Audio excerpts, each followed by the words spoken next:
그러면 집단 상담 5주차 집단 기술 두 번째 영상을 시작하도록 하겠습니다. 과정 기술을 이제 볼 텐데요. 과정 기술은 말 그대로 집단의 과정을 이제 이끌어 나가는 그런 주요 기술들이고, 이 집단의 과정에서는 계속해서 촉진이 필요합니다. 집단의 과정을 촉진을 하기 위한 집단의 진행, 그리고 전반적인 흐름에 관한 반응들, 이런 것들이 다 포함될 수 있고요. 그리고 집단에서는 그때 거기보다는 지금 여기, here and now의 상호작용을 촉진을 하게 되는데, 이걸 위해 사용되는 일련의 말과 행동, 이런 것들이 과정 기술이다, 이렇게 보시면 될 것 같아요. 지금 여기 상호작용을 치료 성과로 전환하는 과정.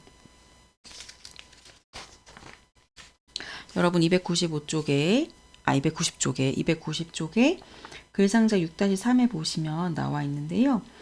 집단에서는 지금 여기를 강조하고 거기서 치료적 성과를 가져와야 되기 때문에 그 부분을 어떻게 하는 건지 이 내용을 읽으면서 보시면 될 것 같습니다.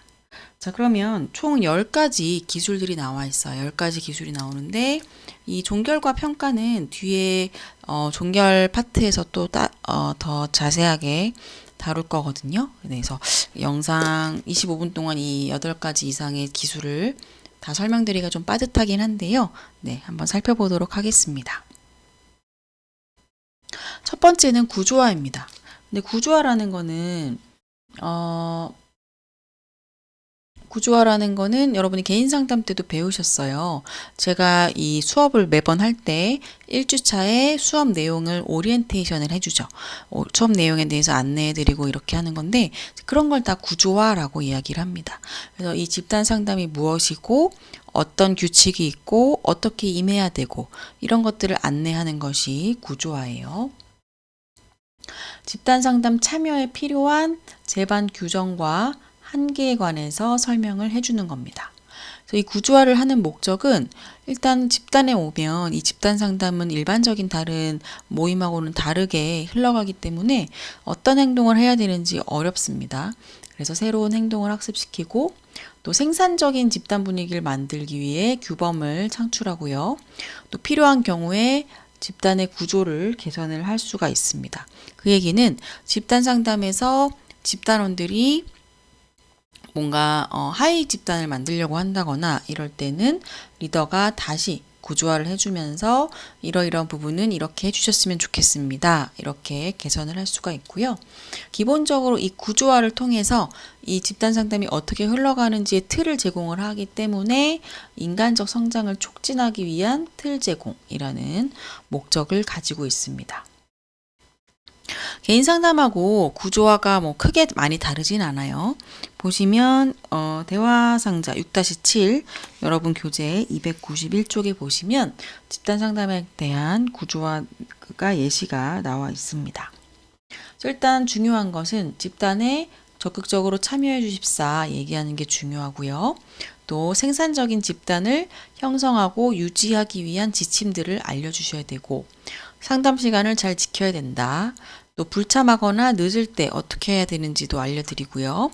또 위급 상황, 집단 상담이든 개인 상담이든 위급 상황이라는 거는 심리적으로 너무 좀 많이 힘들어져서 뭐 자살 생각을 하게 된다거나 이런 것들을 또 얘기할 수 있고, 아니면 뭐 폭력에 노출된다거나 등등.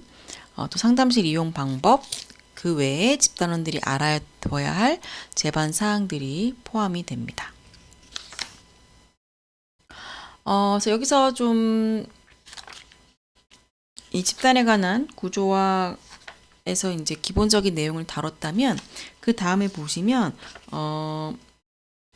집단 한계에 관한 구조화가 나와 있고, 비밀 유지에 관한 구조화가 나와 있어요.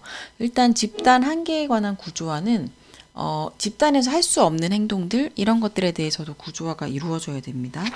그래서 보시면 대화상자 6-8에 보시면 예시가 나와 있는 것도 볼 수가 있는데요.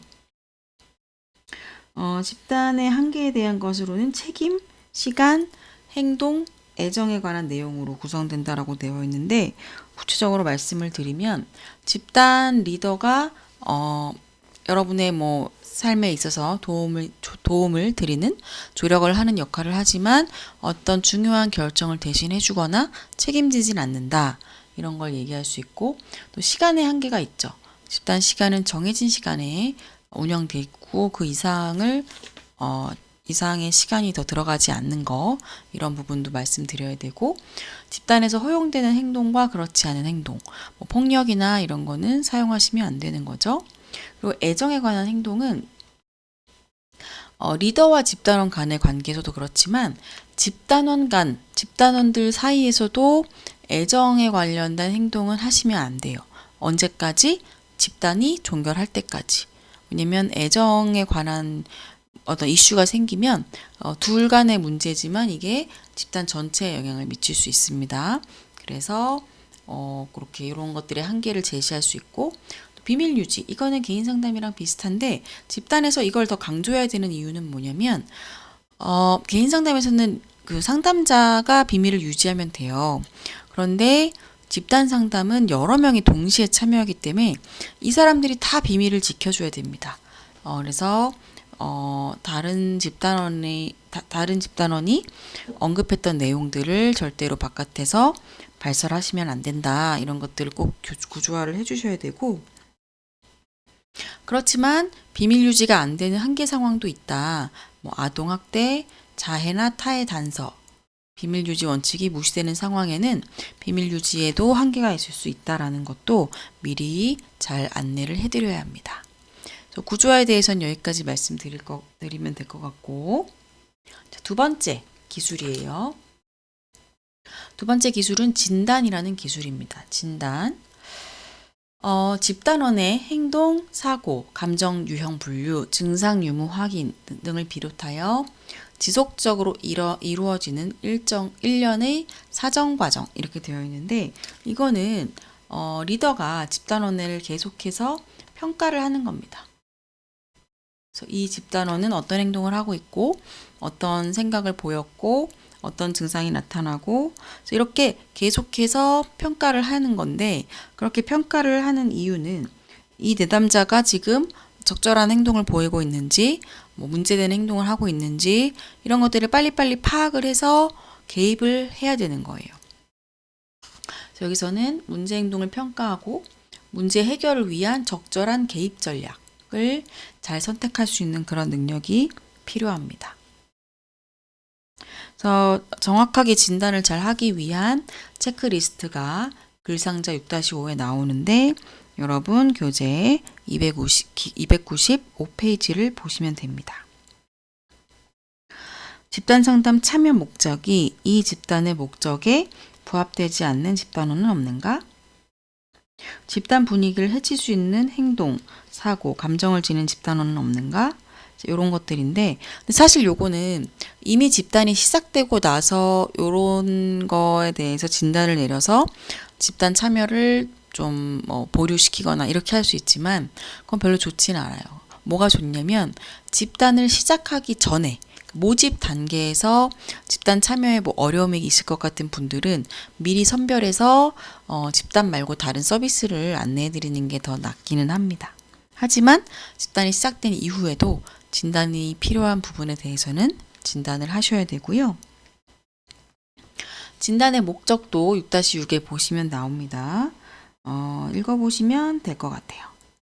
자, 그 다음에 세 번째, 연결이라는 집단 기술입니다. 이 연결부터는 진짜 좀 집단 상담에서만 쓰일 수 있는 그런 기술이 좀 나오게 되는 거예요. 연결하고 뒤에 보시면 여기 차단이라는 기술이 있어요. 이런 기술은 집단에서 주로 좀 부각될 수 있는, 많이 쓰일 수 있는 그런 기술이라고 보시면 됩니다. 자, 그럼 연결 먼저 보시면 연결은 이제 집단 상담을 하면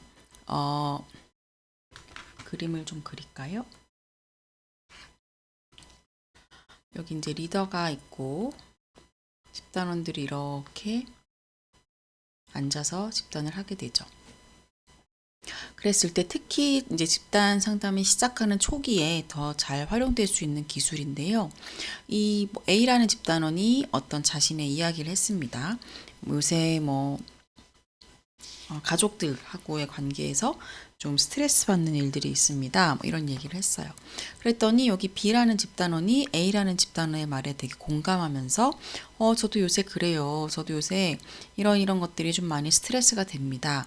이렇게 얘기를 했어요. 그랬을 때 리더가 그냥 넘어갈 수도 있지만 여기서 리더가 한번 그러니까 기술을 한번 쓰는 거예요. 연결 기술을.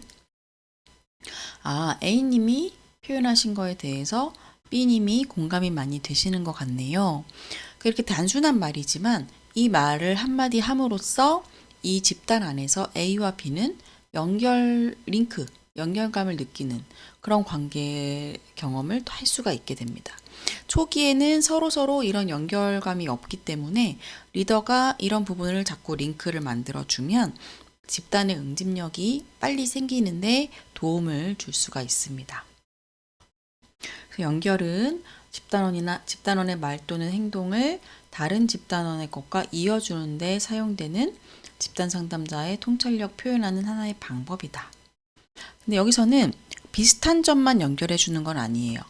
집단원들 사이에 유사점도 연결하지만 서로 다른 점에 대해서도 이야기를 해줄 수 있습니다. 여기 C라는 집단원이 있고 D라는 집단원이 있어요. C라는 집단원이 저는 연애할 때 연락을 좀 많이 주고받고 싶은데 A는 그렇지 않아서 정말 좀 힘이 들어요.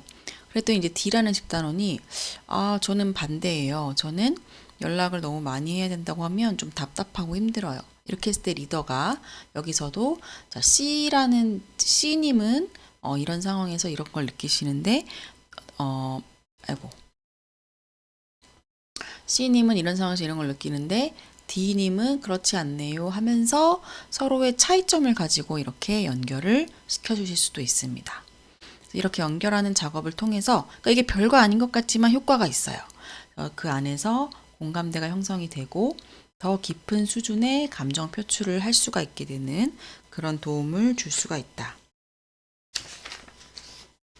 그래서 교재 보시면 대하상자 6-10에 연결 기술을 적용한 예시가 나오는데 근데 요거는 이제 초등학교 아이들 집단 같은데 여기서 연결 기술을 썼고 297쪽에도 예시가 나와 있어요. 읽어보시고 그 밑에 보시면 대하상자 6-12 네, 요렇게 하는 것도 매우 좋습니다.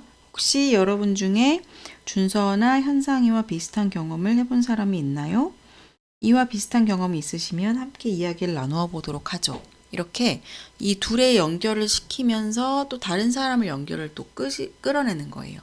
그러면서 사람들의 참여를 촉진시키고 대화를 상호작용을 풍성하게 만들어 나가실 수가 있게 됩니다.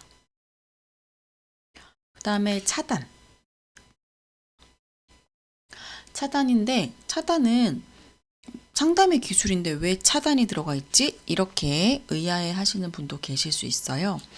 집단을 하다 보면 차단의 기술을 써야 되는 경우가 생각보다 많이 있습니다. 물론 개인 상담을 할 때도 차단을 할 때가 있어요.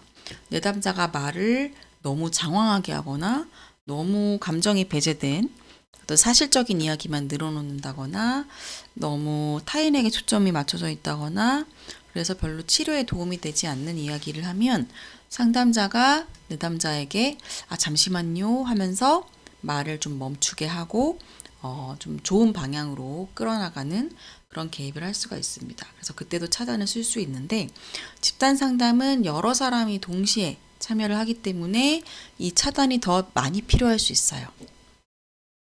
언제 쓰느냐? 집단 과정에 부정적인 영향을 주거나 집단원의 성장을 저해하는 역기능적인 진술 또는 행동을 중지시키거나 가로막거나 멈추게 저지하는 겁니다. 여기서 중요한 거는 차단을 할 때 부드럽게 그러니까 차단당한 사람이 최대한 기분 상하지 않게끔 차단을 하는 게 중요하겠죠. 리더가 그만 이런 식으로 그만해요 약간 지시적으로 통제적으로 이렇게 차단을 하면 집단원들은 기분이 상하고 집단에 참여하고 싶지가 않아질 수 있죠. 근데 여기서 그래서 이제 고도의 민감성과 단도직입성이 요구된다라고 하는데 일단 차단을 해야 될 타이밍인지 아닌지 빠르게 판단을 잘 하셔야 됩니다. 잘 판단을 하고 또 여기서 딱 차단을 시켜야 돼요. 단도직입적으로. 근데 여기서 리더가 막 차단시키려니까 집단원에게 미안해서 우물쭈물해서 타이밍을 놓친다거나 아니면 차단을 하기는 하는데 좀 애매하게 해서 별로 차단의 효과가 나타나지 않는다거나 이러면 안 됩니다. 그래서 민감성과 단도직입적으로 하셔야 된다. 자, 차단이 필요할 때 글상자 6-7에 있는데 되게 많아요. 12가지나 제시가 되어 있습니다. 그래서 여러분이 그 집단원이라는 파트에서, 챕터에서 문제행동을 배우셨죠. 집단원이 문제행동을 할 때는 모든 문제행동에 다 차단을 걸 수는 없어요. 하지만 좀 예를 들면 뭐 상처 싸매기를 하는데 그냥 짧게 하는 것 같다 이럴 때는 어떨 땐 좀 넘어갈 때도 있습니다. 그런데 이 집단원이 계속해서 상처 싸매기를 한다. 혹은 지금 이 타이밍은 상처 싸매기가 크게 좀 방해되는 타이밍이다. 이럴 때는 저지하는 차단 기술을 써주셔야 돼요. 논쟁이 벌어질 때도 논쟁을 다루지 않는다는 건 아닌데 계속 그 소모적인 논쟁을 할 때는 오히려 차단을 시키고 다른 방식으로 말을 해보게끔 한다거나 그러니까 논쟁을 막는다는 게 아니라 논쟁을 생산적인 방식으로 얘기하게끔 도와줘야 돼요. 그러기 위해서는 일단은 멈추게 해야 됩니다. 이 내용들 보시면 되고 299쪽에 보시면 차단을 하는 방법들이 좀 나와 있어요. 자, 1번 연이어 질문하는 집단원. 질문 공세가 집단원의 문제 행동에 있었죠. 그래서 이럴 때는 집단원의 질문을 차단을 하는데 차단할 때 잠시만요 하면서 방금 하신 질문을 나를 주어로 해서 스스 본인에 대해서 진술하는 내용으로 바꿔보시면 어떻게 할 수 있을까요? 이렇게 물어볼 수 있습니다. 이렇게 개입을 할 수가 있습니다.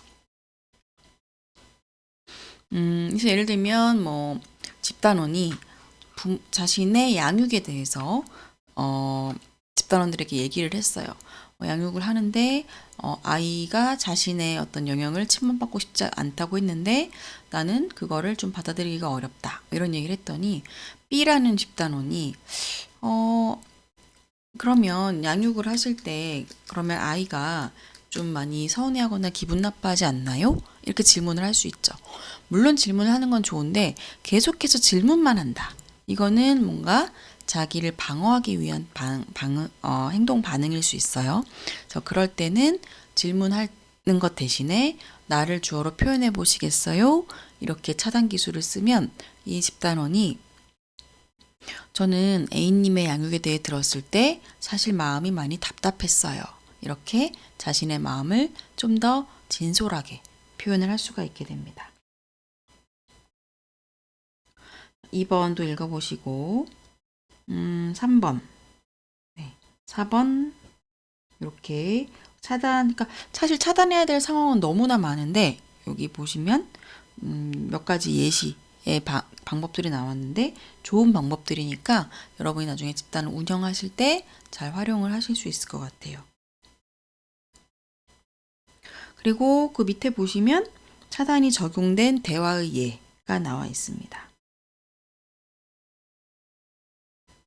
이것도 한번 읽어보시면 좋을 것 같고요. 자, 그 다음에 피드백이라는 기술로 넘어갈 건데 이 피드백은 개인 상담에서도 활용되는 기술이에요. 근데 차이가 뭐냐면 피드백을 개인 상담에서는 상담자만 거의 하죠. 물론 내담자도 상담자에게 피드백을 줄 때가 있지만 이건 별로 많지는 않고 주로 상담자가 활용하는 기술입니다. 근데 집단에서는 집단원들끼리 서로 피드백을 원활하게 주고받는 것이 집단이 생산적으로 가는데 매우 도움이 많이 됩니다. 피드백은 집단원의 사고나 행동에 대한 반응 또는 영향, 뭐 그 사람 말로 인해서 내가 어떤 느낌이 들었고, 어떤 생각이 들었고, 이런 것 등등 이것을 그 집단원에게 돌려주는 거예요.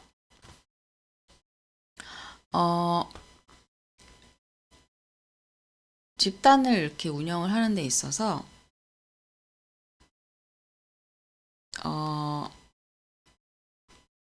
A라는 집단원이 약간 자기애성 성격이다. 자기애성 성격 여러분 배우셨나 모르겠네. 이상심리학 이번 학기 배우시면은 알 수 있는데, 이 자기애성 성격이라는 거는 내가 가장 잘났어. 내가 제일 우월해. 약간 이런 태도를 좀 지닌 사람. 좀 겉으로 봤을 때 좀 자기 잘난 맛에 사는 그런 사람들이에요. 이분이 집단에 와서 뭔가 이런 태도를 자꾸 보이는 거예요. 뭐 자기의 이야기를 할 때도 뭐 최근에 내가 어떤 여자한테 고백을 했는데 그 여자가 내 고백을 안 받아줬다. 이게 말이 되냐? 이런 식으로 얘기를 쭉 한다거나, 아니면 이제 이 사람 얘기를 했을 때 사람들이 이제 반응을 해줬는데 그리고 나서 다른 사람, C의 이슈로 이제 주제가 넘어갔다.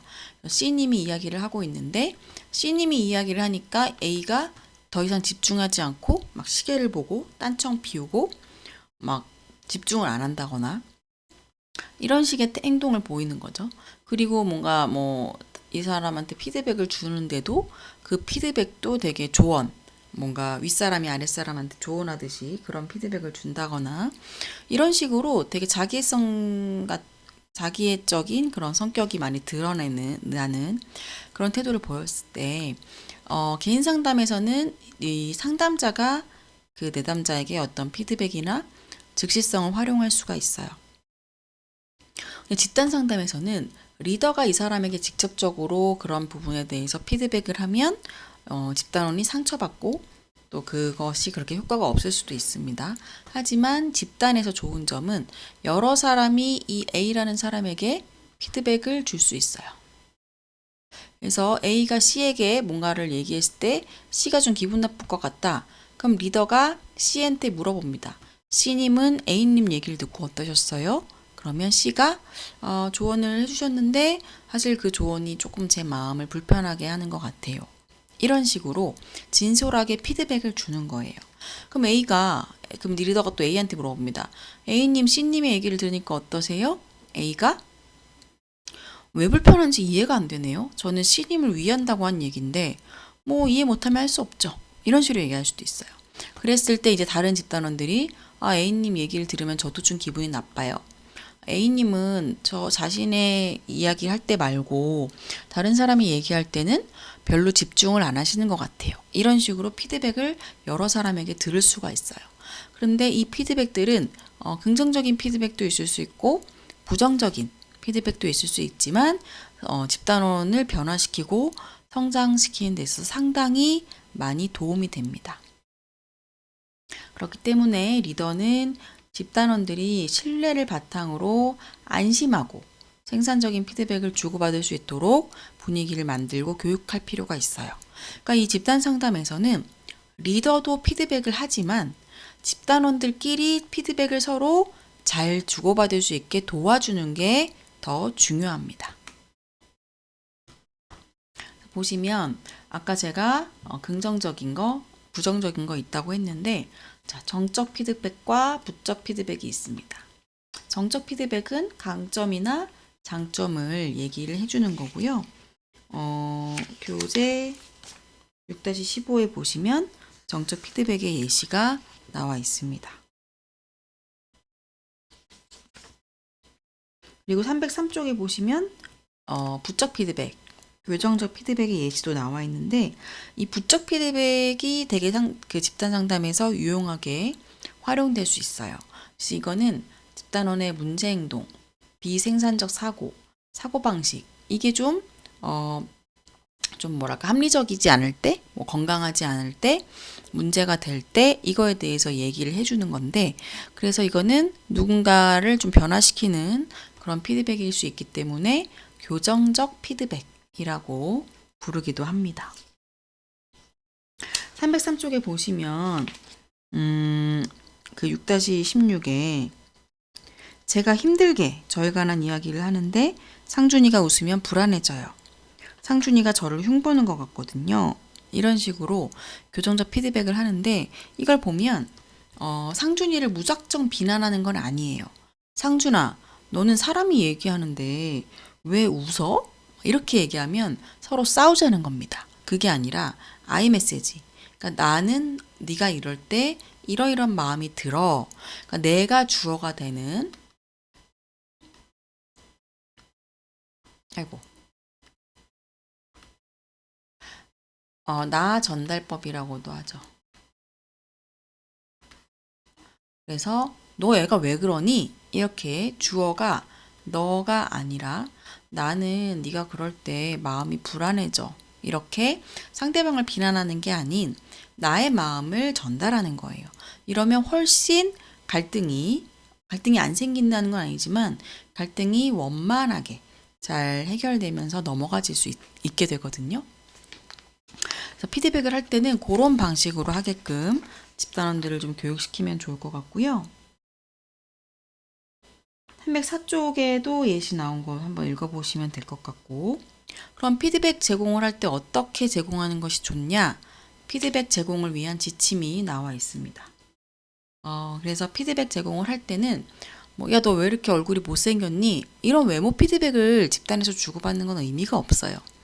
대인관계적인 부분에 대해서 피드백을 제공하시는 거고, 너는 참 성격이 이기적인 것 같아. 이런 식으로 피드백하는 건 전혀 좋지 않습니다. 어떤 구체적인 행동을 가지고 하셔야 되고, 타이밍, 옛날에, 야, 너 저저번 회기 때 이랬잖아. 이런 거 별로 좋지 않고, 지금 당장 있었던 일에 대해서 피드백하는 게 좋고요. 무비판적으로 해라. 그리고 충고, 조언, 판단, 비판을 하지 말아라. 네. 그래서 너 이럴 것 같아. 너는 이런 사람인 것 같아. 넌 이렇게 하는 게 맞을 것 같아. 이런 식으로 하는 거 좋지 않다. 상대방으로부터 받은 영향을 느낌의 형태로 표현하는 것이 좋습니다. 이게 이제 나 전달법식으로 표현을 하시면 된다는 얘기고, 그리고 내가 원하는 게 뭔지를 같이 표현해주면 훨씬 표현을 듣는 사람이 피드백을 듣는 사람이 듣기가 덜 어렵습니다. 내가 이야기할 때 너가 자꾸 웃어서 내가 좀 마음이 불안해지는데 내가 얘기할 때 웃지 말고 내 얘기를 좀 잘 들어주면 좋겠어. 이렇게 얘기하면 불만을 얘기하지만 좀 훨씬 부드럽게 얘기가 전달되고 듣는 사람도 방어적이지 않게 반응을 할 수가 있고요. 또 정적 피드백을 적극적으로 활용하시면 좋습니다. 자, 그러면 두 번째 영상 여기까지 하고요. 다른 기술들은 세 번째 영상에서 이어서 말씀드리도록 하겠습니다.